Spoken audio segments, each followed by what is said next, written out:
Good evening. It's worth remembering that the Cold War had its price. The economies of both superpowers were skewed towards arms spending, and the world is still feeling the after effects. But individuals too paid a price. In the race for arms superiority, chemical weapons were used on unsuspecting human guinea pigs. In the United States, not only did the Army conduct these experiments, they also filmed them. Tonight, we show that uncensored film for the very first time, despite the Pentagon's attempts to withdraw it. It's an exclusive look at how the US Army targeted its own people long before the enemy could. It's the story of a bad trip to Edgewood.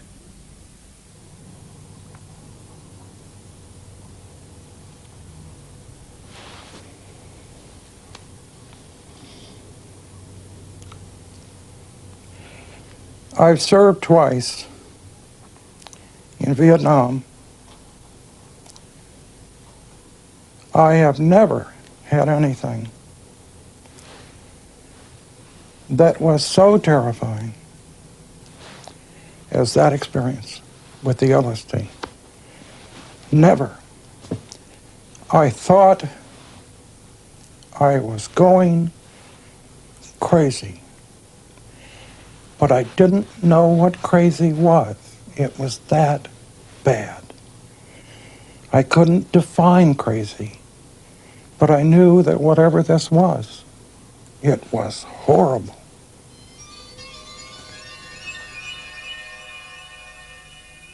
"90 miles north of Washington, D.C., stands Edgewood Arsenal, Maryland.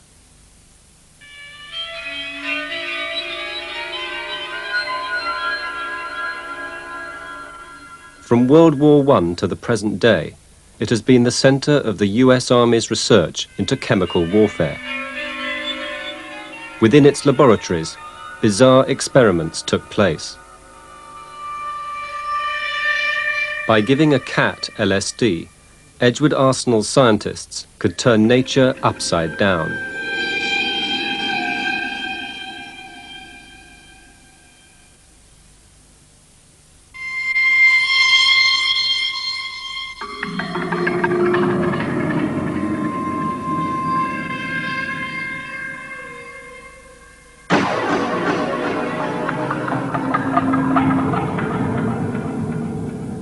Animals were always tested before humans.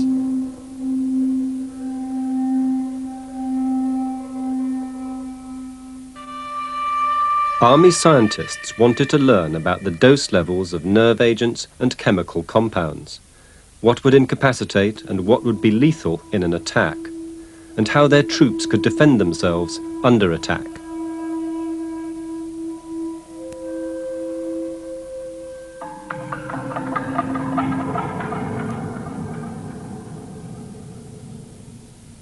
Goats were used as guinea pigs to test the efficiency of gas masks in a chemical explosion.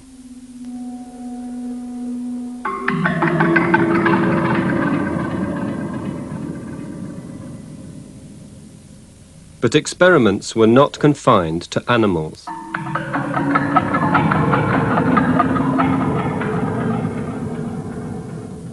James Ketchum, a retired Army psychiatrist. At Edgewood, his job was to ensure that the bright young soldiers recruited from army bases across America were fit to be medical volunteers. Then, he gave them chemical agents and measured their performance. I really don't think it would have been possible to develop this information without using human volunteers. You cannot generalize from the results in animals to the human. The human is generally much more sensitive to a given dose of a drug than any animal. And his ability to do so many things that animals can't do makes it impossible to predict the effects on that kind of behavior from animal work alone.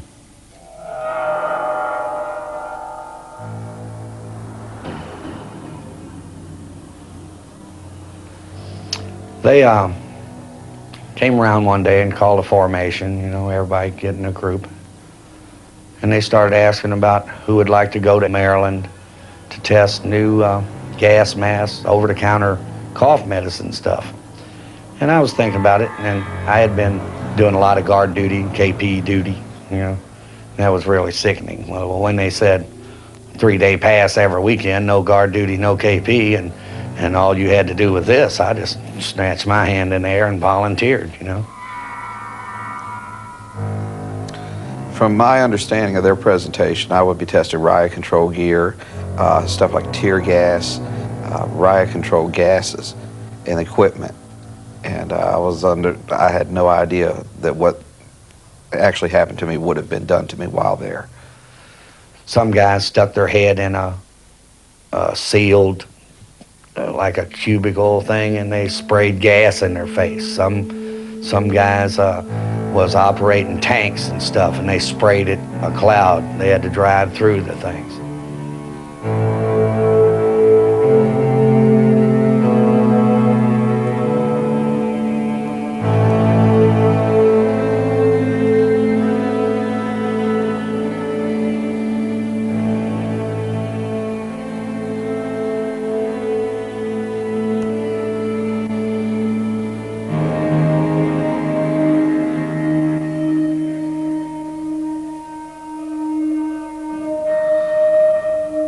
The testing of humans lasted from 1955 to 1975.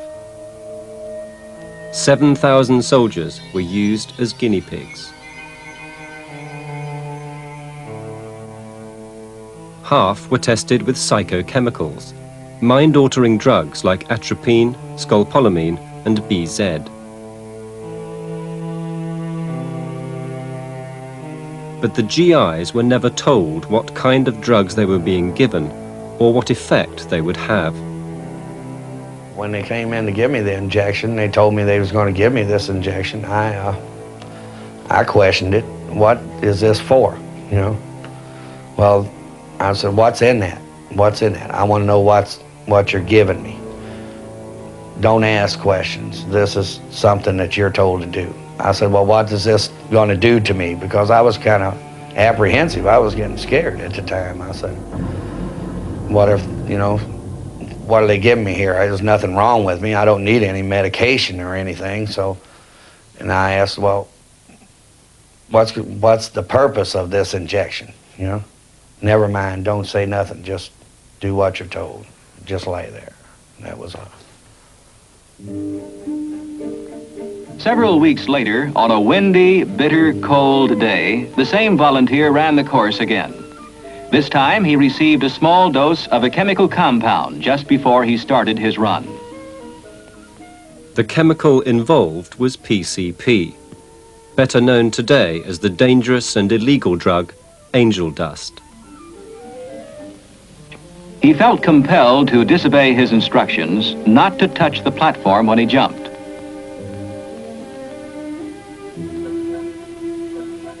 Although his vision was not impaired, he found it difficult to focus his attention on the next objective. His physical actions were noticeably slower.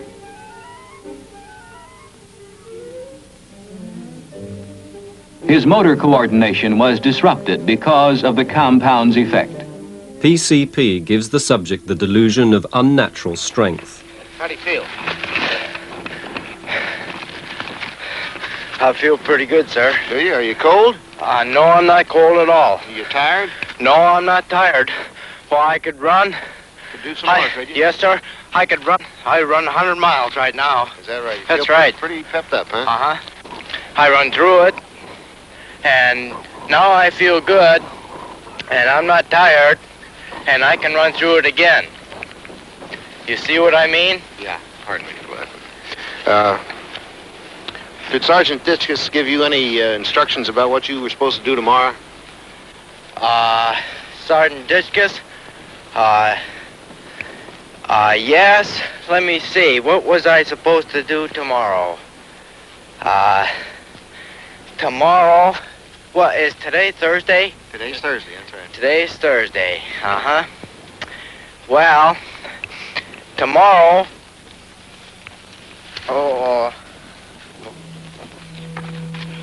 Wait a minute here.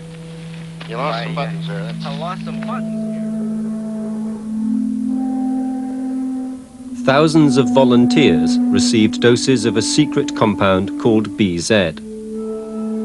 A small dose would lead to complete stupor for 3 days, followed by loss of memory.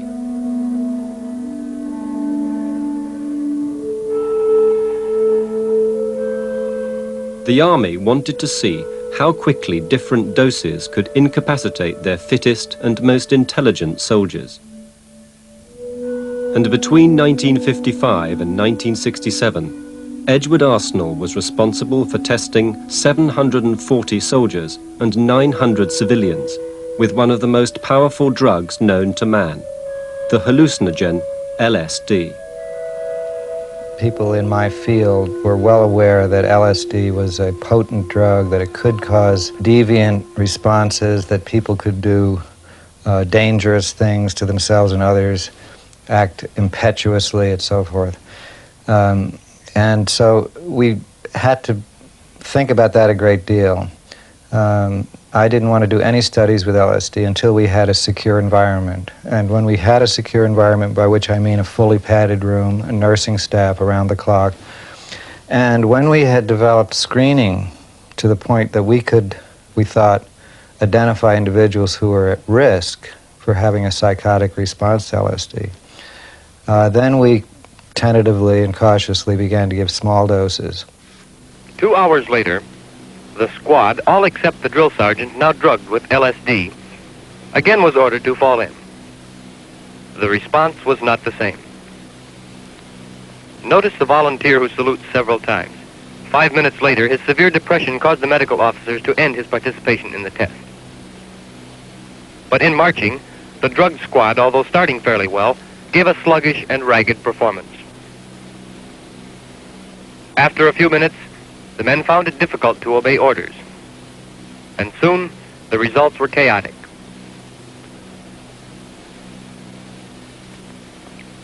There was much laughter as the group attempted to give expression to inner emotions. This elation was group supported, and an individual who was separated from the group would show severe disturbance. Yeah. What's going on? Volunteers were given doses of LSD between 3 and 10 times higher than the normal acid trip. Army records show in one case a man received a dose 100 times higher. I laughed for, seems like hours on end. I laughed and laughed and laughed until I couldn't hold my sides any longer. My sides were sore from laughter. It's like looking upwards and seeing spirals of glittering colors coming down, unwinding, vivid colors, different colors, colors that are really indescribable. I don't know, never seen colors like that. Subtract 7 from 98, please. 91. All right, and continue.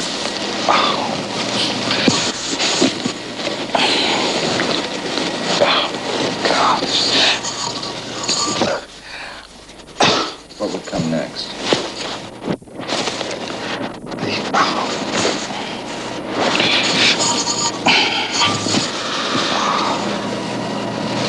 What would come next? I feel incapacitated. Incapacitated, yeah. He's having a reaction that's a little different from the ordinary, where most of the effects are bodily sensations. And in fact, he made the comment, I feel incapacitated. I think he must have been reading the brochure or something in advance. But this was a librarian and a very intelligent guy, and it's interesting that he put most of the emphasis on the bodily symptoms. Has your vision been affected? Oh, yes, definitely. How has it been affected? I can't distinguish colors. You can't distinguish colors? Well, What is this? I had this terrific headache. The most terrific headache I've ever had in my life is like my head was going to split in half. And it lasted for hours. It just aching, splitting. And nothing seemed to matter but just getting rid of that headache at that particular time. I can remember at the time thinking that somebody had a band of iron around my head and was just continuing to squeeze it, continuing to twist it in. It was, you know, as I say, the worst headache I've ever had. Other subjects are more stoical, and although they are clearly bewildered and perplexed by what is going on inside their heads, they accept this without any particular outward show of distress. You feel the effects of the agent? Yes, I do. Are they quite strong, would you say, or mild? I don't know, just like in two different worlds. Now, this was an interesting test. I remember this volunteer well. His name is Heischen, and he was a young soldier who took part in some of our LSD trials. This shows how LSD causes a type of confusion which is quite different from BZ. In other words, the individual knows where he is, he can still speak, he can answer questions, but so many thoughts are going through his head at the same time that he can't sort them out. He can't even do simple subtraction. 7 from 98. Everything's moving. I know it's difficult, but try it. 7 from 98 is what?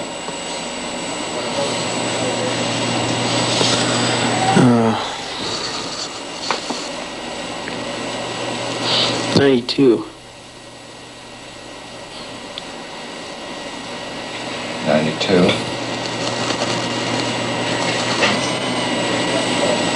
All right, what's next then? I don't know. What comes after 92?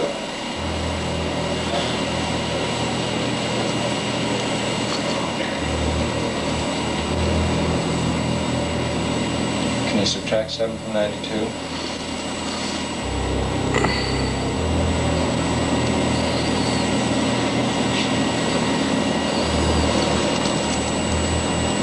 Try. Take 7 from 92. 7 from 92.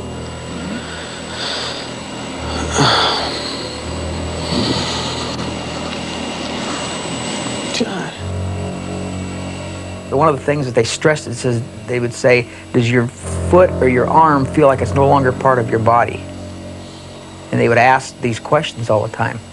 And you were in this padded room. There wasn't a doorknob, nothing. The light was recessed in the ceiling. And it was a scary situation because not knowing what I was going to feel, I went on quite a trip.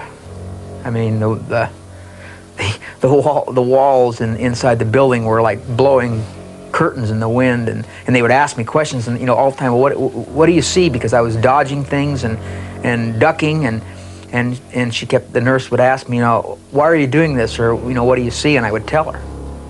We started to have hysteria because of the fly on the wall. Well, he started to be gigantic, and it scared me, actually, to where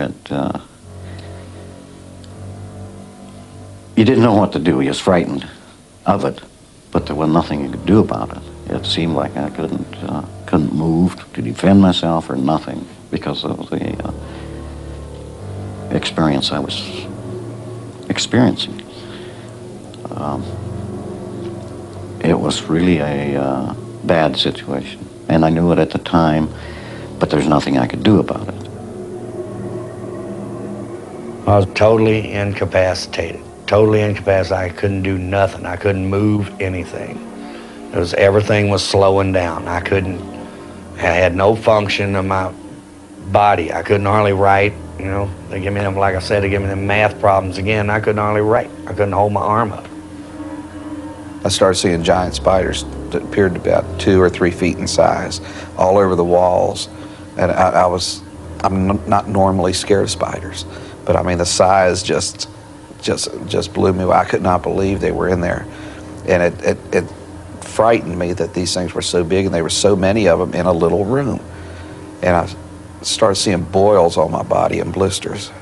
And then they hooked up a electrocephalogram and had all the little wires in my head with the little clay and whatever. And they were measuring and they were asking. I was laying in this totally dark room on this bed with this strobe light over my head in a dark room, and this machine, I could hear this machine just grinding and running. And then they would ask you questions, and then when you would answer the question, they would want you to put your teeth together to short the machine out. And so they would ask, that's when they would ask, you know, does your hand or your feet feel like it's no longer part of your body?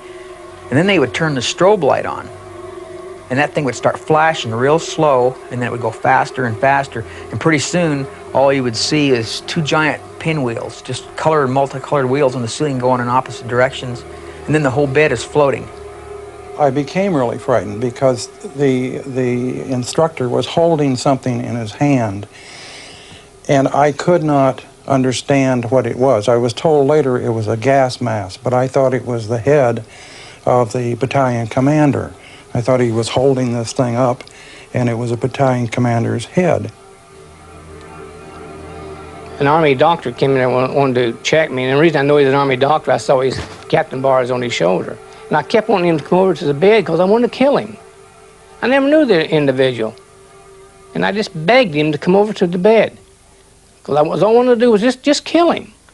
So I reached over to grab the washpan to throw at him, and it's bolted down. And I really became violent then. And I couldn't get the washpan to move, and I couldn't get the nightstand to move. Everything was bolted down. You know Reefer! You know what day it is today, Cap? Yeah. What? What day of the week? Wait a minute. Don't bug me. What the hell day is today, anyway? I feel like I'm going back so far, so many faces, and basically the rooting cause. What day is it? I can't remember a thing. I can't remember. Come on, man. I don't want this stuff. I could not control my mind. I could not think on anything. My mind was just like being out of my head. And I didn't have a mind. I lost all time. I didn't know if it was daylight or dark. Things started to get very, very bad. And I started going back in time. I remember instances of just flashes of different things that I had done in my life, and all at once everything was black. It was plumb black. I heard a gush of water, and I come out, actually reborn again, is what I figure. When I come out the second time this was terrible situation. But after I was being reborn, heard the water, I come out, I curled all up and crying, and things started gradually coming back. Slowly and slowly, but surely it was coming back. The drug is starting to wear off at this time, I think. And it took quite a while for that to happen. I was afraid of dying. I was afraid of that this was it. There was something going to happen. I wasn't going to live through this. You know, it was real scary. That was the scariest part. And I don't remember how long it was like that. I don't remember waking up. I don't remember.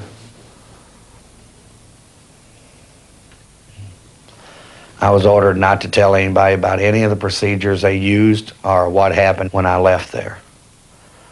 They didn't tell me at first when I came, but when I was getting ready to leave, they ordered me not to tell anybody, don't divulge any information about what went on here, who was here, or what was going on. That's what I was told. I was under orders. We didn't. We couldn't speak about it. We couldn't tell a doctor. We was told not to tell anyone, not to explain anything to anyone at the time. So we didn't, you know.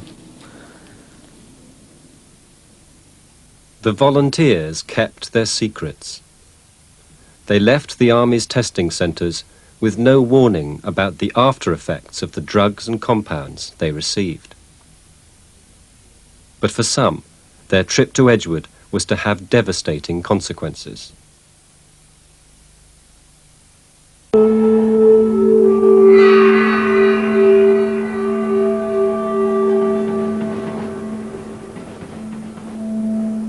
February 1956. In the heart of New York, Operation Big City was underway.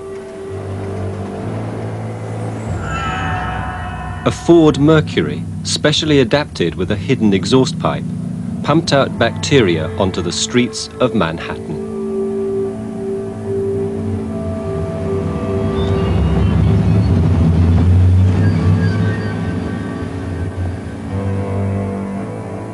Undercover agents entered the city's subway system. Their cases equipped with tiny motors which covertly dispersed the bacteria Bacillus globuli.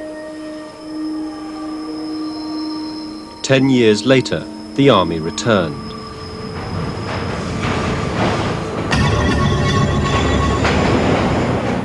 Light bulbs filled with bacteria were dropped in front of trains and down ventilation shafts to test how far the bacteria would spread through the subway system.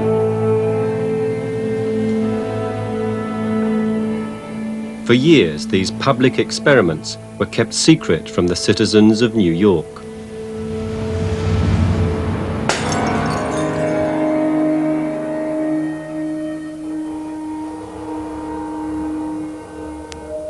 The army faithfully filmed its own experiments.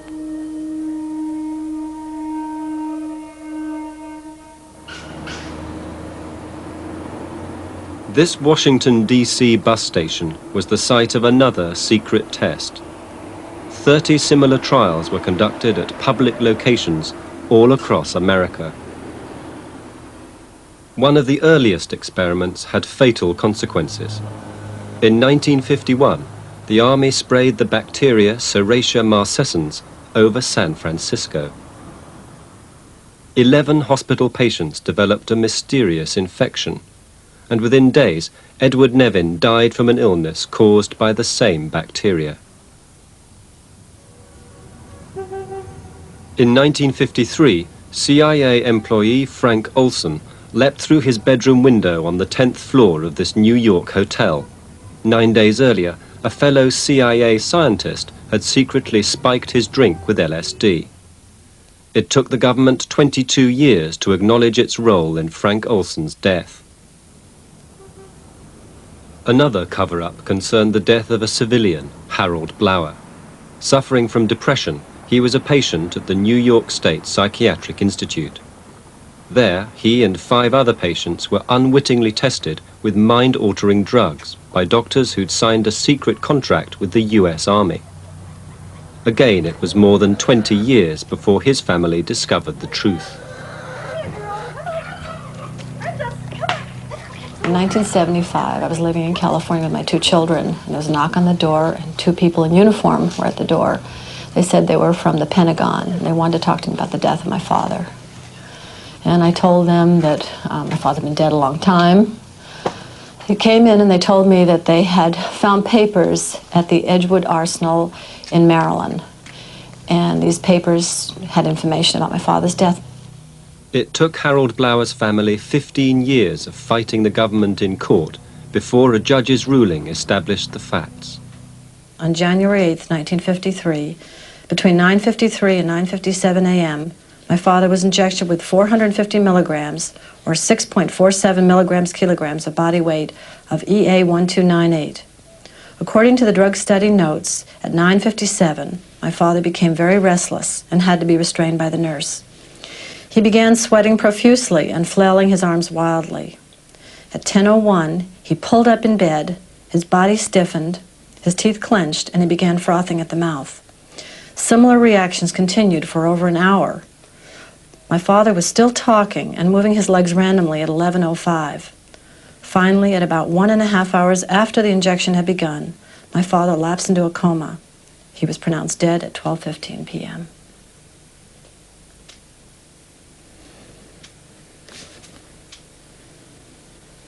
What do you think when you read that?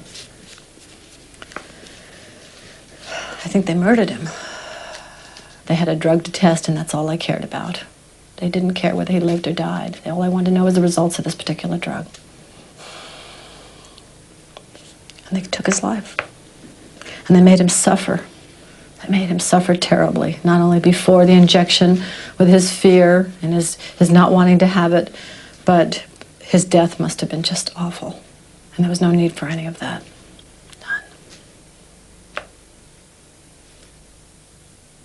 There's no question but that he was a human guinea pig for the testing by the Army Chemical Corps. He did not know what the purpose of these was. He was never asked to participate, and he didn't give his consent to be a human guinea pig. The doctor who actually injected the chemical, the lethal injection, into Mr. Blower, when asked in 1975 by one of the Army Inspector Generals what this was, he said, and this came out during the course of the trial, he told the Inspector General under oath, he said, "We didn't know whether it was dog piss." And that's the shocking thing, that this doctor would inject this chemical into a patient of his without knowing what it was. Belinda Blower and her sister finally won $750,000 in compensation. But they could not sue the doctors who had given their father the mescaline derivative drugs. Instead, the court awarded damages because of the negligent manner in which the US Army scientists had tested the drugs on mice before they were given to Harold Blower. As a result of the Olson and Blower scandals, the US Congress now focused on the stories emerging from Edgewood Arsenal. Well, I believe the test started. One of the first to testify was Bill Jordan. That we were given about 150 micrograms of LSD-25 in distilled water. And within a period of about 20 minutes, the effects began to take place, principally initially nausea, vertigo, and then spatial disorientation and complete disintegration of everything around us. The 1975 hearings led Congress to tighten the regulations governing human testing during medical research. I think when the concern was raised and problems seen with the testing program, that while it tried to look at the greater good, clearly did not do what many felt, and I agree, was the right thing for the individual, restrictions were put in place. I think individuals were used as test subjects without being fully aware of what they were doing, what they were being given. I think most volunteered recognizing that they'd be involved in something, but I think they had a right, and certainly today have a right, to know exactly what it is that they're being exposed to and what the risks are, and that's what we try to provide.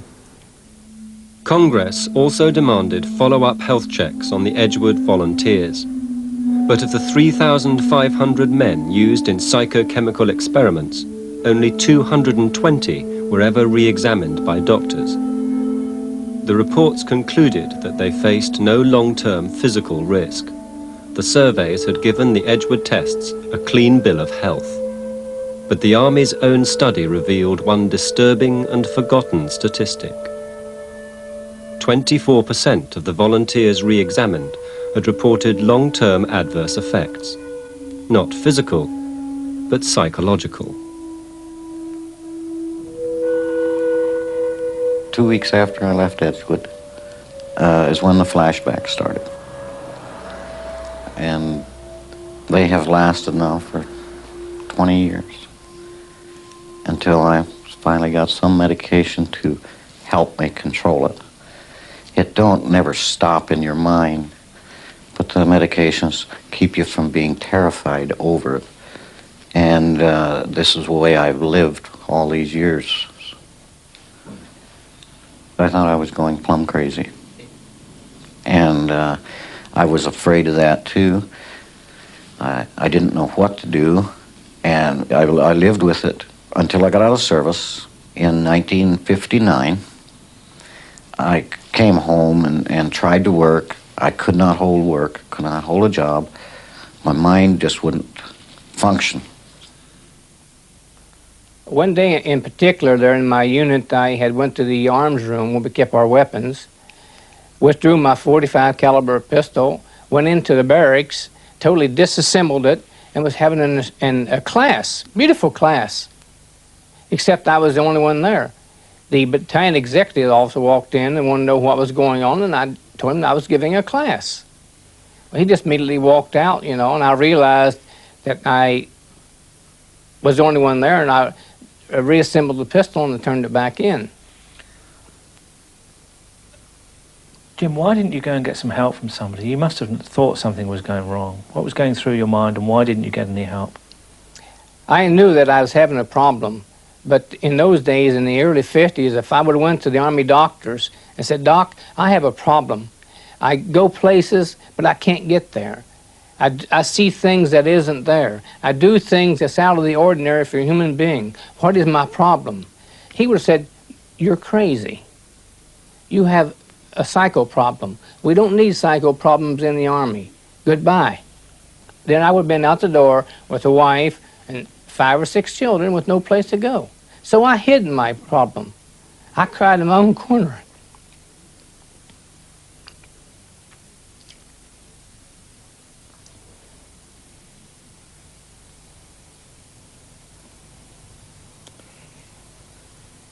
I tended then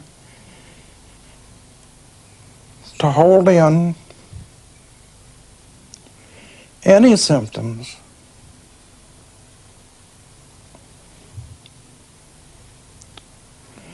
for fear that I really was losing it.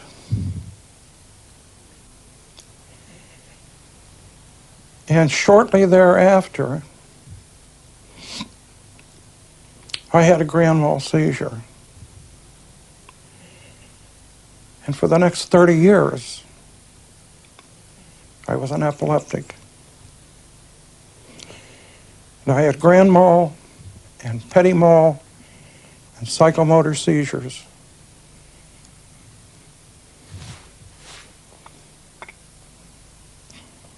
On tons of different medication, and nothing stopped them. I kept having them. And I was struggling at the same time to raise a family, to stay in the Army, and to keep my head on straight.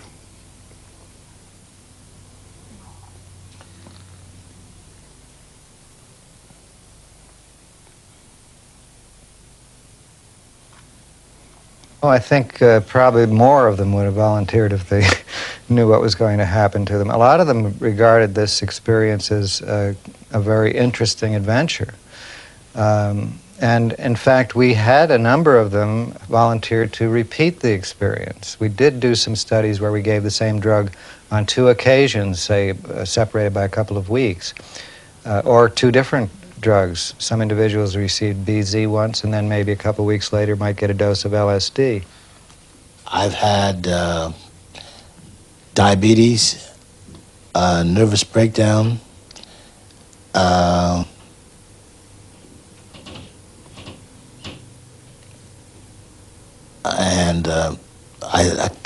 I was a complete vegetable for almost like 2 years between 82 and 84.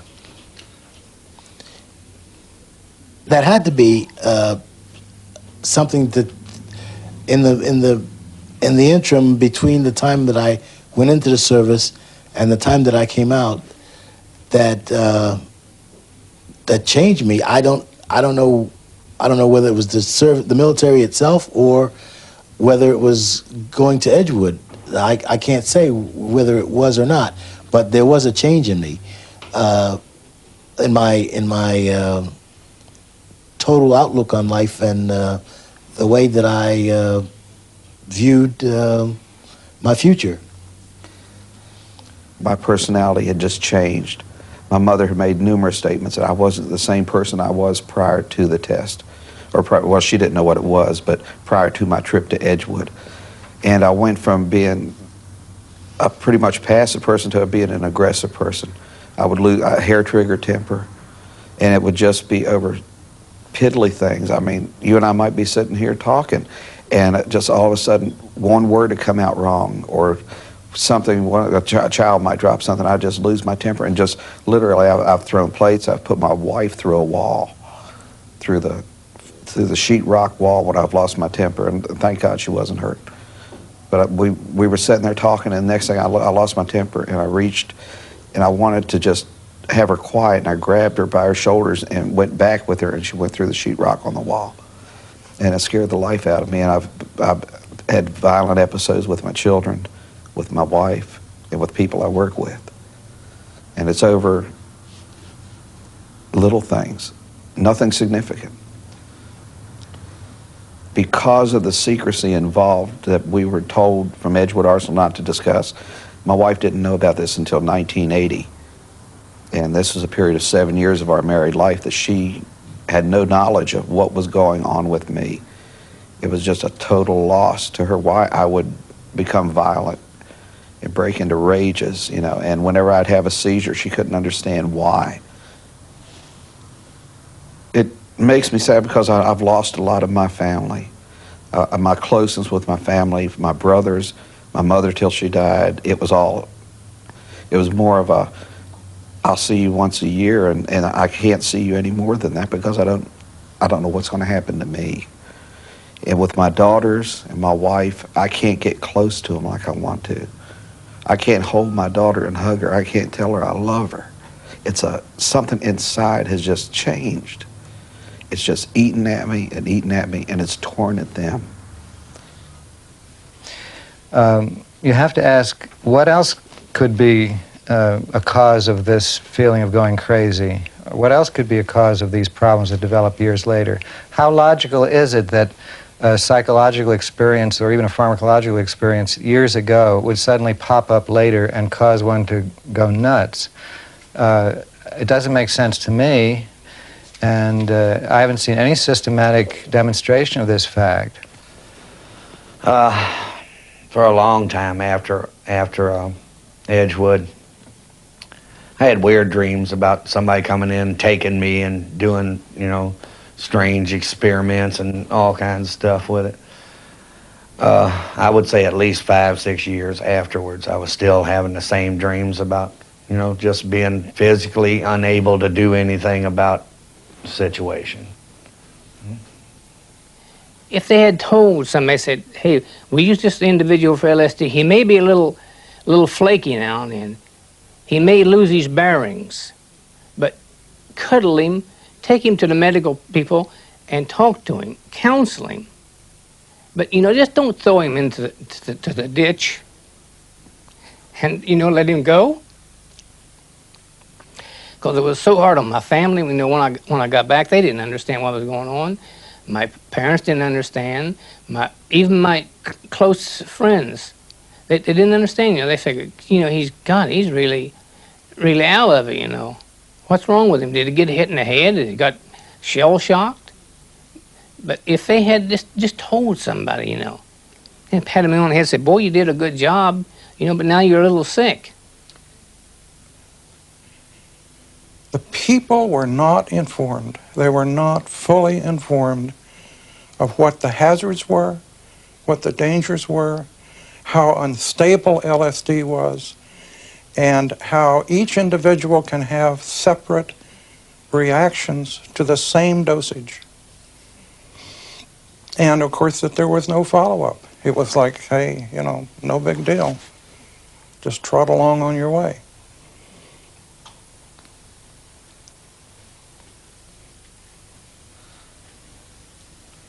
We did not warn volunteers that they were likely to have flashbacks or suicidal ideation or any of the number of bad things that can happen to people, whether they're correctly or incorrectly attributed to having LSD on one occasion. The reason we did not is the same reason that doctors don't advise patients of the likelihood of having something when there's a less than 1% chance of its occurring. After 24 hours rest, the completely recovered volunteers reviewed their experience. What was this business over here in the corner? You were lying down and looking at the wall? Well, I didn't think it was good psychology to say to these volunteers, by the way, you may have a terrible flashback sometime in the next year or two, or you may feel like committing suicide or jumping off high building, I don't think many doctors would plant that thought in the head of a patient or a volunteer.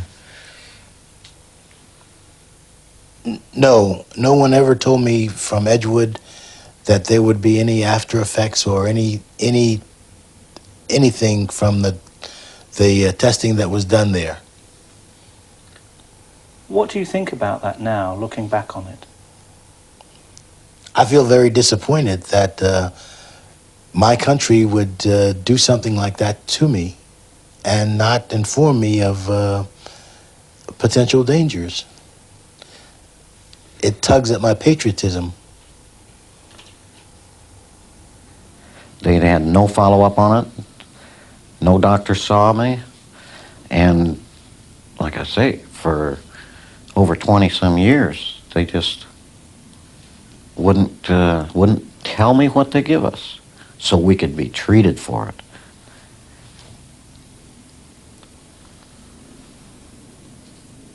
I had to sue the government to find out what drugs they give me. And when I got into the lawsuit, they finally admitted that they did give me an overdose of LSD.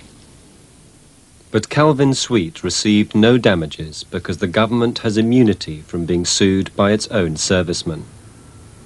James Stanley also sought damages and lost. Dissenting Supreme Court judges compared the Edgewood tests to the Nazi experiments of World War II. I never did receive any apology from any government official, in either by word of mouth, by telephone, or by written letter. Nothing. They didn't say, "Thank you, Jim Stanley, you did a good job, you poor stupid individual, we used you, now we're finished with you." They didn't thank me at all. Not one thank you.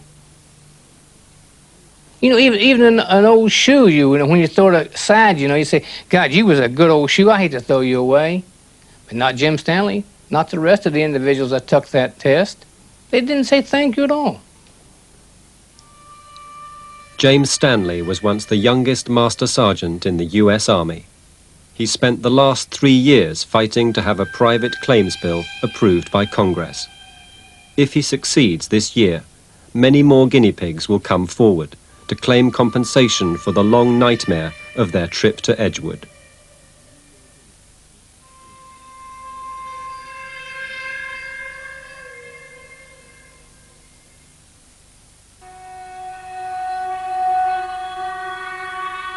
I don't respect my government the way I should. I don't respect the people that are supposed to run it. I don't respect the Army. I gave 7 years of my life on active duty, then went to the National Guard for 7 more years. I gave 14 years of my life to this Army. I could have been killed in Vietnam, but I was killed here by Edgewood Arsenal. As far as my family, as far as me, I was killed here. I don't have a heart because of it, because I can't touch my kids. And I can't tell my wife what I feel.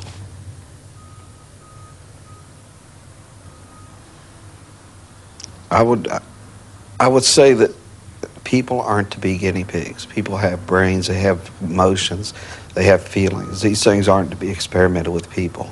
You can't take a man's mind from him. You can't take his emotions from him.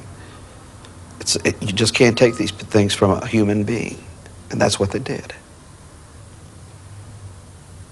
They just alienated ourselves, our mind, I guess, from our bodies. They wanted to control our minds or see what they could do to our minds, and then just left us. And most of us that I've seen are shells of what we were.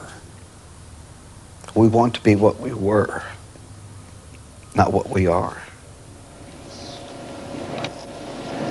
Subtract 7 from 101.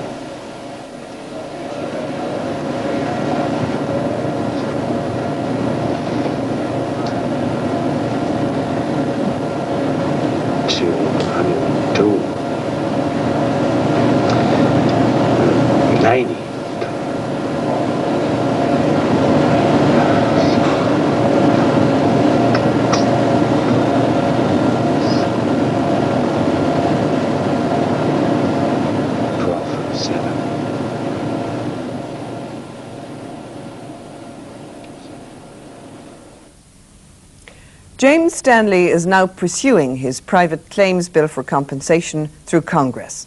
The appropriate congressional committee will view our film and doubtless draw their own conclusions as to how useful any of those experiments at Edgewood turned out to be.